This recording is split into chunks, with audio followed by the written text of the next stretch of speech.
Alright guys, this video is going to be all about my first Honda 300. I started building this thing when I was like 14 years old, and I had it for a number of years. I still get questions once a week, hey, do you still have that thing, and questions about it. So I'm going to go through and tell you about how I started the build and then how it kind of evolved throughout the years.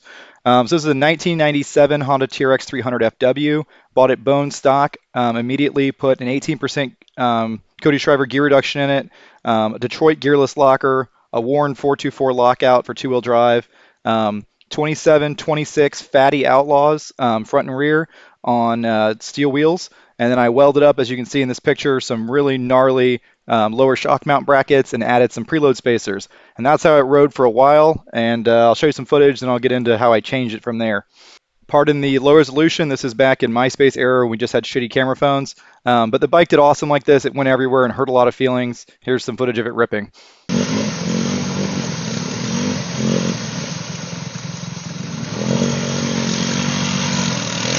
So back way before V-treads were even popular, I found these 30s for 12-inch wheels and threw them on there.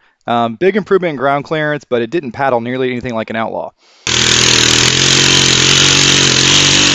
I just threw this clip in here for you old school people that'll remember how South Beach used to look before, you know, Whole Paw got extremely popular.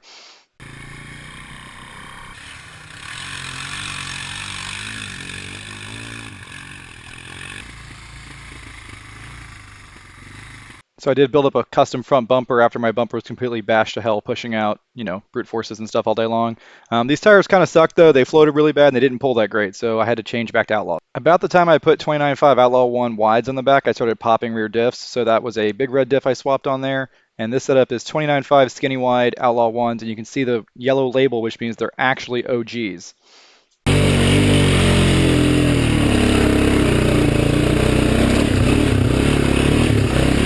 One of the reasons I'm talking so much is because this original footage had a lot of copyrighted music in it. But these Outlaws blew my mind. 29.5s are still one of the best tires ever made. With a 54% gear reduction, it turned them pretty well, and this thing was just unstoppable. Now, of course, these were 12.5 wides in the back, so it floated bad, and they were only really 28.5 if you measured them, but it still went everywhere, but I was always looking for more ground clearance.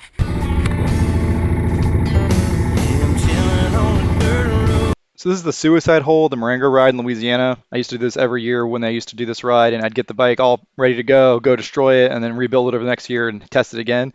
This is that same setup I've been talking about. It made it through the suicide hole pretty easily with a little bit of balance.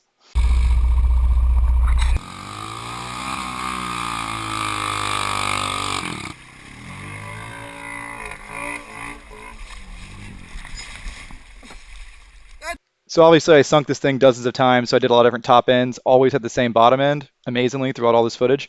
My favorite setup was the 380 big bore kit with a Honda factory piston. I ran a lot of high compression Wiseco's, they just didn't hold up to the abuse as well. And you gotta run the big red three-wheeler cam. It's just a killer setup, and then I eventually ended up straight piping it and putting a glass pack.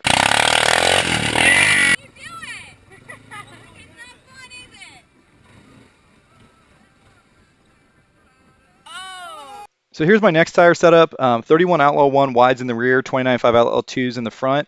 It pulled great, but I started having a lot of issues going through clutches just because it's such a heavy tire setup. So right here I swapped the agricultural tires back on the front. That's an interesting setup. I like to put a lighter tire in the front like a Zilla or a light ag like this, but it just didn't pull right. So I went back to the Outlaws for a while.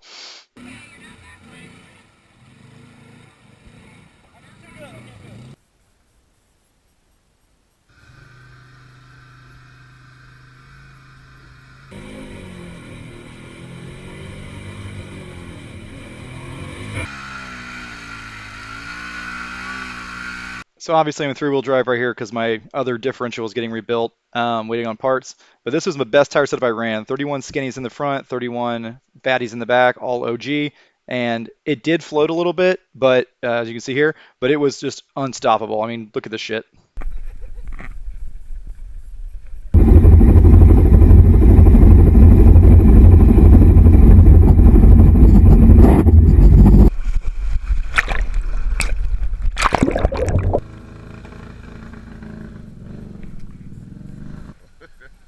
There you go.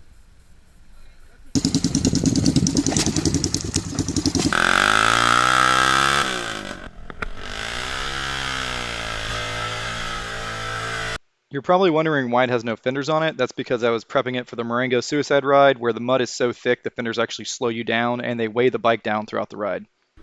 Jungle!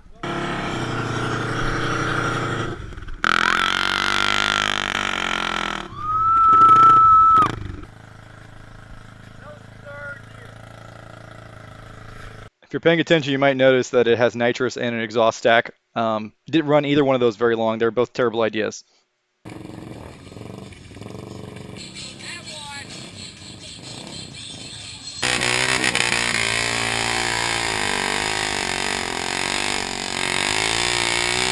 So this year the bike flipped over in the suicide hole and the motor was about to blow up, but it made it all the way back to the trailer smoking like that with the crankcase completely full of mud, and I put a new top end on it and kept riding it.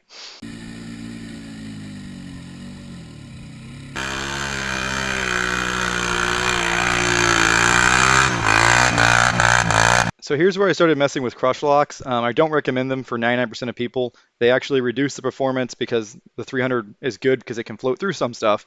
But they do make it stick to the bottom and they do make it go faster through water. I didn't run them very long. If you do run crush locks, you've definitely got to run the ones that you can put air in. That's the only way to make it trail rideable.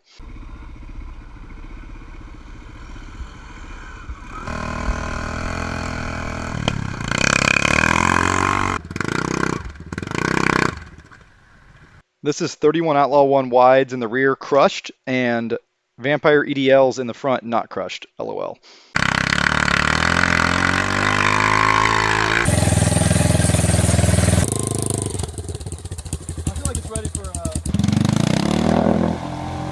So a lot of you guys probably saw these videos. They went pretty viral. This is when I took all the racks off, put dual EDLs in the front and dual crushed 31s in the rear, and it totally floated. This pond's like... So these are some train-driven portals I fabbed up for the front before portals were a thing. Worked pretty neat, but never got around to doing the rear.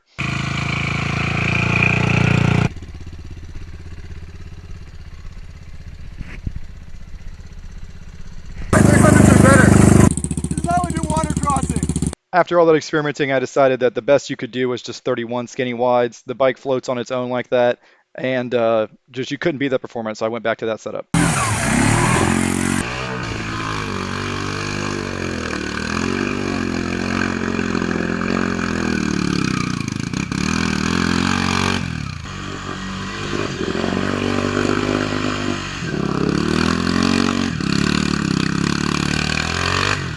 So all the experimenting I did on that first 300 went into this one. This is my most recent build on the 2020 timeframe. Link in the description for the details if you're interested.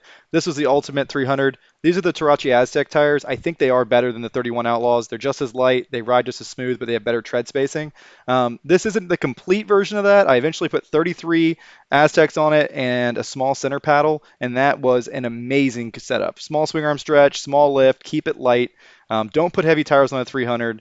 The only thing that thing needed was a 380 big bore kit, and it would have been perfect.